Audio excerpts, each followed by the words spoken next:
अब आपको इस समय की सबसे बड़ी अंतर्राष्ट्रीय खबर दिखाने के लिए लेकर चलते हैं सीधे यूक्रेन। आज फ्रांस के राष्ट्रपति इमैनुअल मैक्रों ने यूक्रेन के राष्ट्रपति से मुलाकात की है। आपको याद होगा कल वो मॉस्को गए थे। उन्होंने एक दिन पहले ही रशिया के राष्ट्रपति व्लादिमीर पुतिन से मुलाकात की थी। मैक्रों ने पुतिन के साथ किसी डिप्लोमेटिक फॉर्मूले पर चर्चा की जिससे युद्ध को टाला जा सकता है। और आज वो यूक्रेन में थे। यूक्रेन के राष्ट्रपति से उन्होंने मुलाकात की और मैक्रों जैसे जो नेता हैं वो इस कोशिश में लगे हुए हैं कि इस युद्ध को किसी तरह से टाल दिया जाए। अमेरिका जैसे जो देश हैं वो इस कोशिश में लगे हुए हैं कि युद्ध किसी तरीके से हो ही जाए। और रशिया जैसे जो देश हैं वो ये चाह रहे हैं कि अगर नेटो देश पीछे नहीं हटे और अमेरिका पीछे नहीं हटा तो फिर वो युद्ध करने से पीछे नहीं हटेंगे, वो युद्ध शुरू कर देंगे। अब हम आपको यूक्रेन से अपनी विशेष ग्राउंड रिपोर्ट दिखाते हैं जहां इस समय युद्ध की तैयारियां चल रही हैं। और हवाई हमलों से बचने के लिए अब यूक्रेन की राजधानी कीव में बड़े पैमाने पर बॉम्ब शेल्टर्स अब को बनाया जा रहा है, तैयार किया जा रहा है। और आज हम आपको ऐसे ही कुछ बॉम्ब शेल्टर्स में लेकर चल रहे हैं।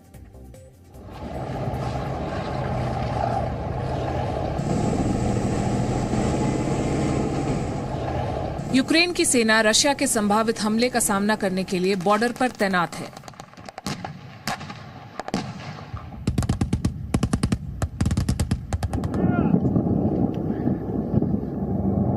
लेकिन उसके सामने चुनौतियां कम नहीं हैं। किसी भी देश पर हमला केवल जमीन के रास्ते नहीं होता, बल्कि हमले की शुरुआत लड़ाकू विमानों से बम गिराकर भी हो सकती है।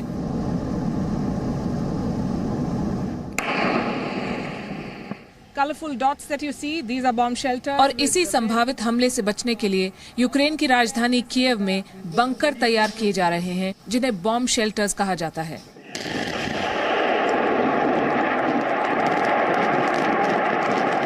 रशिया की मिसाइल्स अभी यूक्रेन पर नहीं गिरी हैं, लेकिन बेलारूस में युद्धाभ्यास के दौरान दागी गई इन मिसाइल्स की आवाज यूक्रेन के लोगों के कानों में गूंज रही है।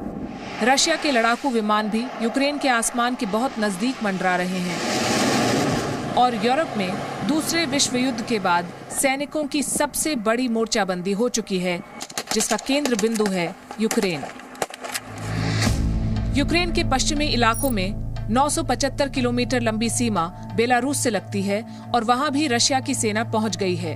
यूक्रेन की लगभग 1200 किलोमीटर लंबी सीमा मोल्डोवा से जुड़ती है और वहां भी रशिया की सेना तैनात है। और समुद्र के रास्ते यूक्रेन को घेरने के लिए रशिया ने ब्लैक सी में भी अपनी फौज उतार दी है। रशिया की तैयारी देखकर अमेरिका कह रहा है कि उसने यूक्रेन पर हमले की 70% सैन्य तैयारी पूरी कर ली है। यूक्रेन के पूर्व रक्षा मंत्री भी मानते हैं कि राजधानी कीव पर कब्जा करने के लिए रशिया के पर्याप्त सैनिक बेलारूस में मौजूद हैं।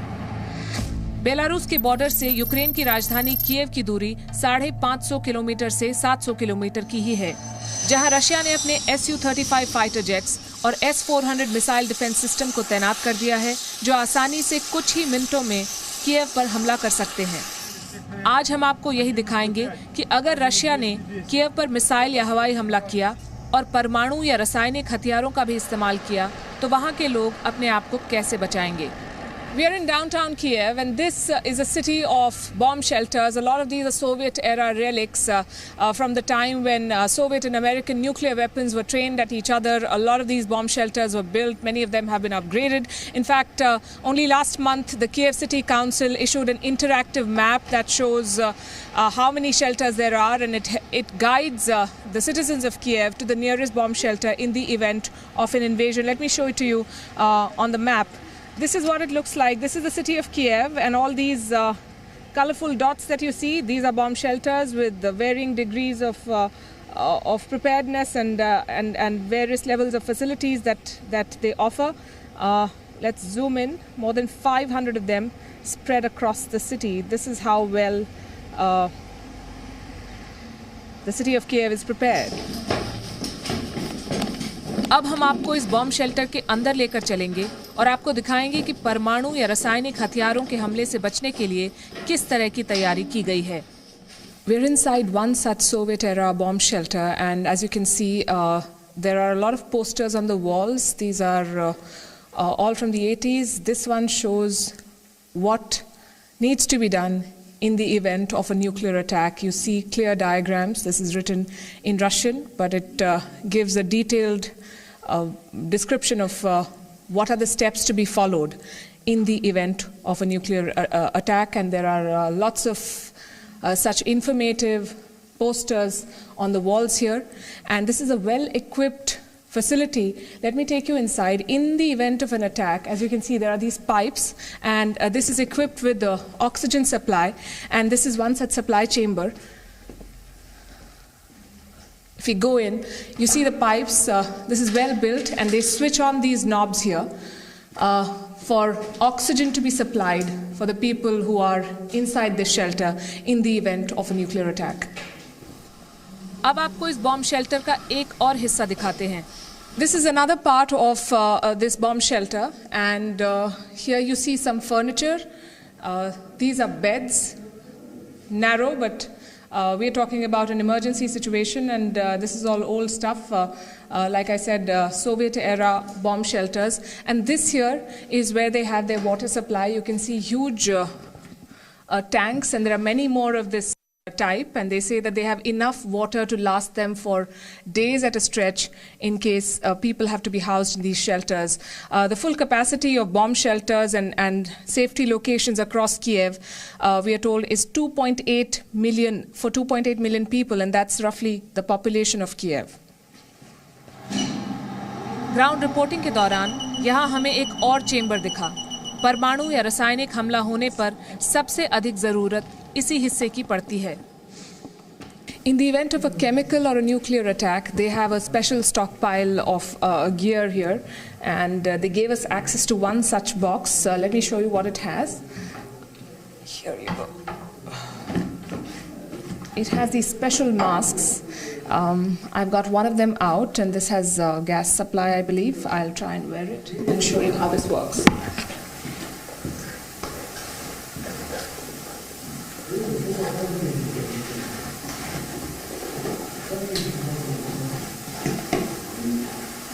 This is how it's going to look. I'm not going to keep it on for very long because it's very uncomfortable. But I'll just show you how it works. So I wear this mask, and then I have this device which is supposed to help me figure out how much radiation there is. So one person from this bomb shelter goes up wearing this mask, and you go up and you switch this thing on, and this is going to detect the radiation or chemical levels in the atmosphere to determine how safe it is for others to step out. ये bomb shelters Ukraine और Russia के संबंधों के इतिहास से जुड़े हैं. Soviet संघ के विघटन के बाद किसी ने सोचा भी नहीं था कि इनके इस्तेमाल की जरूरत भी पड़ सकती है. This shelter, we're told, was built in the 1950s, and you see a lot of those old documents here. This is all in Russian or Ukrainian, and it's hard to tell what it says, but we're told that this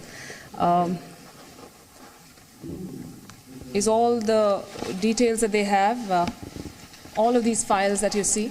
Then you have a first aid box. I'm not sure I can open it. It has some very basic medicines, clearly not enough for 150 people, as the caretakers of the shelter say that this place can accommodate. This is old. You have a radio here. It was built in the 1950s, and I want to show you something very interesting that I just came across. Very old phones. The line is dead. This one's not working either, but interesting, relics of the past. And some numbers, I believe these are emergency numbers. So they have everything in place in case of an emergency. I'm not sure what the food supplies are going to look like. You have some basic furniture, mostly chairs, some beds, a few washrooms on that side of the building. Very basic setup, but we're talking about emergencies, of course, and not five-star accommodation. Ukraine की राजधानी Kyiv से पलकी शर्मा उपाध्याय, जी news. तो आपने देखा कि Ukraine में अब कैसे इस समय युद्ध की तैयारी चल रही है और आने वाले दिनों में कभी भी कुछ भी हो सकता है। Presenting V News app available on Google Play and App Store. Download it now.